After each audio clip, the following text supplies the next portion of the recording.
So, Aaron, The Path. Yeah. How did it come to you? Did it come to you as an idea? Did it come to you as a script? I imagine you must have had so many choices at that moment, and I just wondered how you chose it, how it came to you. Yeah, I actually wasn't really entertaining the idea of jumping back into TV so soon. Right. When it came to me, it was about 3 years. It's crazy to think that, 2.5 years after we had wrapped Breaking Bad. Right. It was already set up. It was the first season was picked up to series on Hulu. Michelle Monaghan was already attached, and my team called me out of the blue saying, "Listen, this project came in. There's some great people behind it. We think you should take a look." And I read the first 2 episodes, and I loved the world they painted for us to kind of dive in and play within. So I sat down and talked about the arc of the first season, the arc of the series.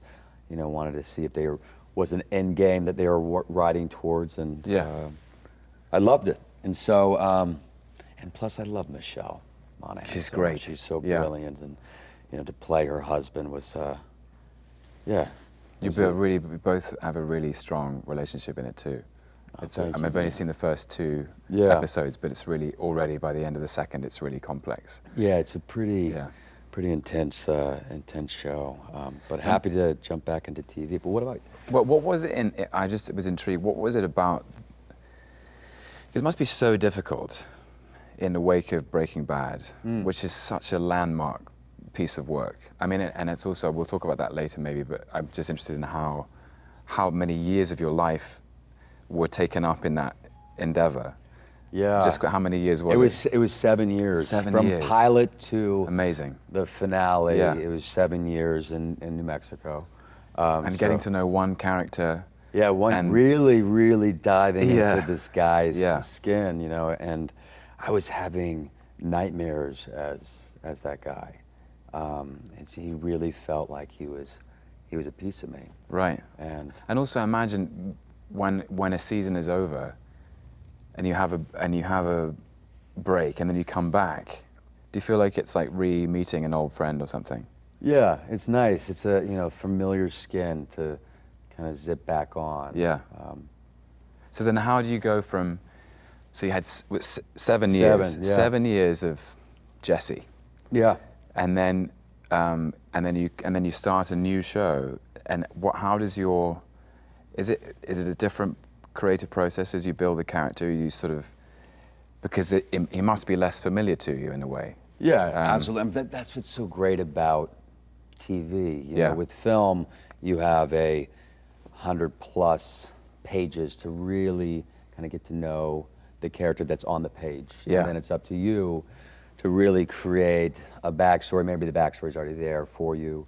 But with TV, you have, we did 62 episodes of that show, Breaking Bad. And so, it's such a detailed narrative. You're not confined to a 2-hour window to tell your story. How many hours is it? It's exactly. I don't know. This is why both of us are actors and not mathematicians. Right. Yeah. It's That's probably 40, just over 40 hours, maybe. Amazing. Yeah. So what was it in The Path that you thought was it the kind of milieu? Was it the story? Was it the character? Do you know what I mean? It was really a combination of it all. I mean, I really related to this guy, Eddie. Yeah. He's just going through a lot. He comes from a very tortured past. I do not. I mean, I come from a very loving family, but I tend to find myself gravitating towards characters that are dealing with a lot of conflict. I think they're the most interesting. They're the most interesting. As actors, there's a lot to play with, and I just, he is madly in love with his wife, loving father of 2, and I've always been fascinated with religion in general, religion movements, cults, and so I just love the world that they created. So that's really why I guess it's my turn. I think that I am having doubts. It's so interesting, especially to make a show about faith in the time we live. I think because I think some people find it very difficult to adhere to a faith. Right. In my experience, Yeah. because we live in a world governed by reason and science, and what I see is that it is a faith-based community, right? Yeah. Or is it a system?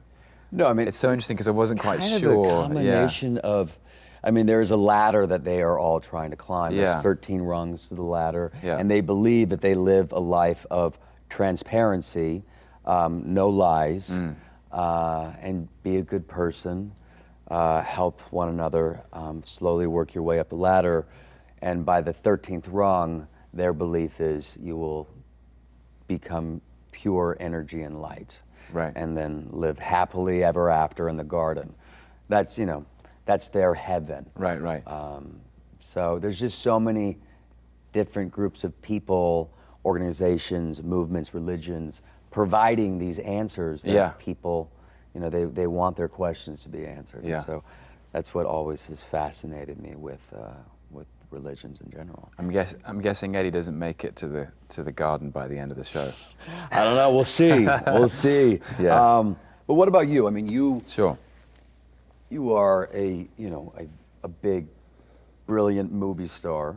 Oh, bless you. Thanks, buddy. And you've decided to jump into the small screen with the Night Manager. What made you make that decision? Honestly, it was. I think I've never really made a distinction myself between film and television, because I think as an actor the work is the same, and I think audiences feel that they're different somehow because they're delivered differently. Because Right. You turn your TV on, or you stream it, or you watch it on a box set, and it's in your home, and it's you can watch it whenever you want. Whereas getting in the car and going to the theater is a different thing. But as an actor, it feels like the same job. I'm sure you'd agree, having done both. Yeah. But The Night Manager was a script that came to me about 2 years ago, and I was in the middle of shooting Crimson Peak with Guillermo del Toro, a period piece set in 1901, a Gothic romance, and I'd just done a Shakespeare play in London. And it was so fresh and so real and so contemporary and exciting. First episode, 60 pages. By page 2, I wanted to be Right. Jonathan Pine. Yeah, yeah. I felt like I understood this man. I understood the world he was in. I understood his moral courage. Loosely, it's about my character, Jonathan Pine, is a former British soldier who served in the Iraq War of 2003. And you find him as the night manager of a hotel in Cairo in the middle of the Arab Spring riots of 2011. And he is, without spoiling anything, he's recruited by MI6 to become a field agent to infiltrate the inner circle of an international arms dealer, played by Hugh Laurie, who, in John le Carré's words, is the worst man in the world. And I think le Carré conceives of him as the worst man in the world because, very much like Hugh Laurie, he is charming and affable and urbane and sophisticated, and you like him very much. And yet, unlike Hugh Laurie, he does some very bad things. He sells standard and chemical weapons to the highest bidder in the Middle East. Essentially, he profits from death. Right. And he has no moral qualms about the victims of the violence from which he profits. And it's a story about the sort of the shady deals that take place behind the corridors of power. We live in a very uncertain world. I think, where the enemies of our freedoms and Western democracy are less visible than they ever have been. Mm-hmm. And I think, look, that's what Le Carré is writing about. He's suggesting that our enemies are closer to home, perhaps, than we realize. Yeah. Working with Hugh Laurie was He's so great. Yes, I mean, he's such a magnificent actor. Yeah. And so versatile. And I got to know him as a comedian. When Yeah. I was a child in the '80s, he was one of the funniest people around. But he's such a phenomenal actor. Does he have his lines memorized? Hugh Laurie is the most diligent, most serious, most professional actor you could possibly work with. Yeah. Woe betide the actor who is not ready to work with Hugh. He's a true pro. Yeah. Hugh has his lines memorized, sometimes lines that he's written himself. That's like Hugh, though, on The Path. I've never seen... Hugh Dancy. Hugh Dancy, Yeah, on yeah. The Path. I've never seen him with the set of sides, Right. which, for me, I mean, I come prepared, but it's nice to have, that as a security blanket. Sure. But I look at you, I'm like, wow, I really look up to him. I mean, he's such a phenomenal actor, but he's never once looks at a page of sides. It's interesting. I always find there are some actors who come with the script completely internalized, and they Yeah. never have to look at it, and they have their idea. They come very ready with ideas to pitch Yeah. about staging, and other actors who are more fluid. And there's no one way that's better. I think there's because I think some people like to feel their way through it and be Right. spontaneous, and other people like to have thought about it before. Right, and with TV, I see this is a big difference that I see with TV and film. Film, the script tends to, at least in my experience, tends to somewhat stay the same in Yeah. terms of the dialogue and the story. And with TV, I'm getting pages the night before, Yeah. with the scenes being completely changed. So I'm just, I like having my little security blanket. Yeah. When does The Night Manager premiere? Night Manager's out on April the 19th. Yeah, and on it was AMC. already Yeah, and it released. was released in the UK. What's dead? Listen, if there's a man selling a private arsenal to an Egyptian crook, and he's English, and you're English, and those weapons can cause a lot of pain to a lot of people, then you just do it. You're a fan of social media, right? I mean, Yeah.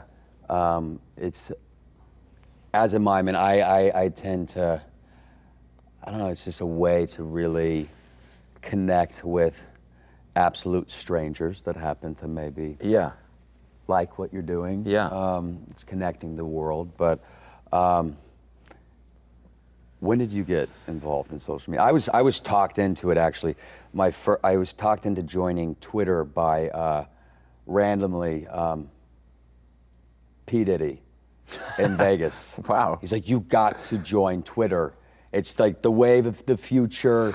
It's all about social media. I was doing this this vodka campaign with him. And Right. he's like, you're not on Twitter. You got to do this. I'm like, nah, I gotta not do that. I gotta stay away from all things social media. I just wasn't a fan of it. I'm not on Facebook. I think I was a part of MySpace back in the day, but just felt like I was really taking over my life. But I joined Twitter, and then I just fell down that rabbit hole. Yeah. It's interesting. Well, by the way, that's a great story. It's worth it's worth Yeah. joining Twitter just for that. Right, right. P. Diddy tells you to. I mean, he told me to. Yeah. You'd be able to tell your grandkids that. I joined Twitter in 2011, just before the Avengers came out. Mm-hmm. And it just seemed like an easier way to have fun with fans or the audience.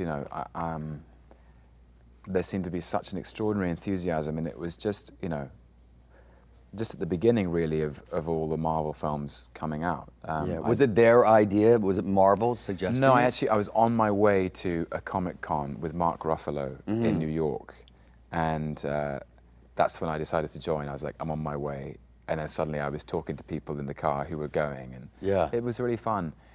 I haven't branched. I don't have an Instagram. I don't have a. What are the other ones they have? Oh man, I have Twitter and Instagram, and actually I love Instagram. Yeah, it seems like pictures are more interesting. Than stuff. It's really telling a story, and there's Snapchat. My wife is obsessed with Snapchat, but really all I see her is looking at the screen, and she turns herself into a dog, and she opens her mouth, and the tongue comes out. Hang on, can I stop you there? Yeah. She turns herself into a dog. Yeah. You mean she's looking at herself, right. But now granted, she is an adorable puppy with her tongue coming out. And everyone that's on Snapchat, my friends, that's all I see them doing. They become almost robotic, turning themselves into puppies. Yeah, right. I don't know. So I haven't joined Snapchat. But I saw you do the weather as that was fantastic as Loki. That was so great. It was one of those. That's one of those things that is. You realize that there are certain things that I did it completely. I was in Chicago to talk about I Saw the Light, a film I made about Hank Williams. Yeah. And we were doing brilliant. Thank you. I mean, thank you very much. And then as I was leaving, the news crew of their breakfast show in the morning said, "There's a huge thunderstorm. You play the brother of the God of Thunder. Do you want to just quickly step in and say something about it?" So I was like, "Okay, sure." And then thrust me in front of this green screen. I said, it was very spontaneous and random, and then it pinged around every corner of the internet. It went everywhere. Yeah. It's very peculiar because you never quite know. You never know what people are gonna latch onto. I mean, that role though, the character you created was, it's gonna go down in history as one of the most just complex, interesting, just villains out there. Thanks. What happened on your retreat? What do you mean? You've been acting distant since you got back.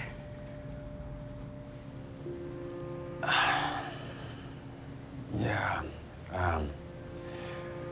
My trip, just didn't go so well. What is it about conflict? You said about Eddie that you're drawn to characters that have an internal conflict. What draws me to that? Yeah. It's just that I love, as an actor, I love feeling like I'm truly going through something inside. Yeah. It really makes you feel like you are doing something. At the beginning of my career, I would just take anything that would help me pay my bills. I didn't come from any money. I was struggling. I was doing endless amounts of commercials, and a lot of the commercials were, I guess, lighthearted and funny, and we'd joke around, and we had a good time, and it was paying my bills, but it wasn't what I wanted to do. For some reason, I don't know, maybe it's because I come from a very loving family, a happy childhood. I'm madly in love with my wife. I love playing characters that are such polar opposites of how I feel in my day-to-day. Yeah. And so I tend to be tortured, and I don't mind it. Is that weird? No, not at all. Right? Do you feel the same? I don't know. I love that feeling. I love the emotional, intense journey of these characters. Do you know if are you going to keep going? I obviously haven't seen what happens at the end, but is there a world where the path goes on into another season? No, I think ideally we would love to do 4 or 5 seasons if the audience, wants us to stick around, and hopefully, Hulu will allow us to, tell the whole journey. Yeah. So I'm sure you're at a place in your career where you're not, auditioning for everything you jump onto. I mean, I'm sure you're just kind of sifting through what is, presented to you on your desk. But when you were auditioning, do you have any sort of nightmarish sort of stories? Because I do. I mean, I used to go into auditions and I would just fumble through these scenes, and I would apologize to the people I'm auditioning in front of. Yeah. Because I know, the writers in the room, and I'm just butchering their script, and that's the worst. I mean, when you're apologizing for what you have just done in front of them. Yeah. That's the. I was auditioning what I always found very difficult, still do. Yeah. It sort of feels like, I don't know, I always want to preface it with like, I'll show you what I could really do if and when you want to offer me the role. Right. I'm sort of holding back, like I'm keeping my cards close to the vest in some way. Yeah. It's a weird commitment thing. Yeah. And you're in this small little room. Yeah. You never know what the setting's gonna be like. Yes. If they're gonna want you to stay seated, which is very awkward. Especially if there's a huge action scene Right. that you have to do. Yeah, you jump behind the chair, you have a Yeah. gun, you Yeah. know, what are you gonna do? Yeah. Have you got any nightmare stories? I do. I don't even know where to start or what I should say. My God. I went into this audition for Cloverfield. This was years ago. J.J. Abrams was producing it. And I kept asking if JJ was going to be in the room, and 100% of the time they said no, he's not. He's out of the state. He won't be there. And I had just worked with him. I did a small little bit part on Mission Impossible 3, and which JJ, my friend, told me, it's like, you got to bring up magic to JJ. He loves magic. My friend had done Lost with him for years. And so I brought up magic, and JJ's like, oh, you love magic? I'm like, well, yeah, I think magic is great. He's like, do you know any magic tricks? I'm like, no, I don't know anything. He's like, you don't know a card trick or anything? I'm like, well, I mean, I might have a card trick, but most of the time the card trick does not work, Yeah. So he then gets me to do this card trick in front of the entire crew and Tom Cruise. He brings Tom Cruise in. God. I had not met Tom yet. And he's like, you got to show this card trick to Tom. And I do this trick, and it fails miserably. It's terrible. So everyone's standing there kind of awkwardly. Yeah, I'm just standing there awkward, and Tom's just, he's still smiling though at me. Tom's infamous smile. And then I do a card trick that's really for kids, because that's the only one I know. And I do it, and then Tom grabs my shoulders and starts shaking me and smiling, saying that was great. Anyways, cut to my audition to Cloverfield. I walk in, and JJ's there, and he brings up the magic trick story, and I lose my train of thought. I have 3 pages of a monologue that I've memorized. That was my audition, and he has me tell this story about the card trick, and now I'm super awkward. He's like, all right, well, let's get started. And I start doing this monologue, and I completely lose my train of thought, and I stop and I apologize to JJ, and I pull out the sides of my back pocket, my security blanket, and I just can't do it. I stop, I give up. Right. And I go, I'm sorry, I can't do this, JJ. I'm sorry. And he's like, it's okay, thanks for coming in.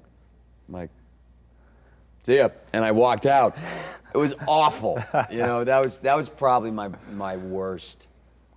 I've never given up in an audition. I just fight to the end. It was pretty honest though, to just be like. Yeah, I just, I'm like, I don't want to waste your time. Yeah. And the thing is, I was so I was so prepared. I was ready. I loved the material. I Yeah. loved the monologue. It was written really well, and I was excited about it. But that damn magic trick story just threw me. It's a violent turn, you know. Yeah, it was awful. I shouldn't have told that story. I'm sure JJ's forgiven you by now.